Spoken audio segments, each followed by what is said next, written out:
What is going on, everyone? Sinful Pocket Monster here, bringing you another day of Pokemon Artifacts. The past 2 days we've been talking about first edition stamps and their different variations, and we're not stopping now. First up on our list for today we have thin 2D stamps, and as you can tell, the one on these stamps is a lot thinner, not as wide as on the thick stamps, and if you look above, the letters are actually thicker on thin stamps than they are on the thick first edition stamps. Coming up next we have the thin 3D stamp, and this one was very interesting to me. The one in the example states that this one is not exactly a thin stamp, but it is not a thick stamp as well. It's actually in between. And when searching for a thin 3D stamp to use as an example in this video, I could find none. Not even anything like this Pikachu example, like there's no in between thin thick for sale. So this is a very exclusive type of stamp, I guess, apparently. If you have one of these, apparently it's very rare. And I just want to take a real quick second to show you folks exactly why this type of information can be so very important.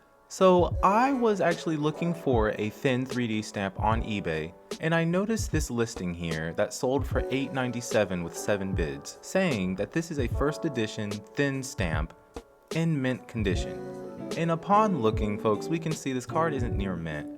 But what's really got me is, if we look at this, from what we have learned, that one is definitely thick, and those letters are definitely thin, making this a thick stamp first edition Shadowless. Some people may just be okay with it, but for $897 and I'm expecting a thin stamp, if I were to later learn about this, I would be very upset. And there should be some really dead giveaways. First off, calling this card near mint, that is not true. The person has 1 vote, and I'm assuming it's from this. So while they're calling it near mint, they also have these postings talking about $39,000 cards that sold.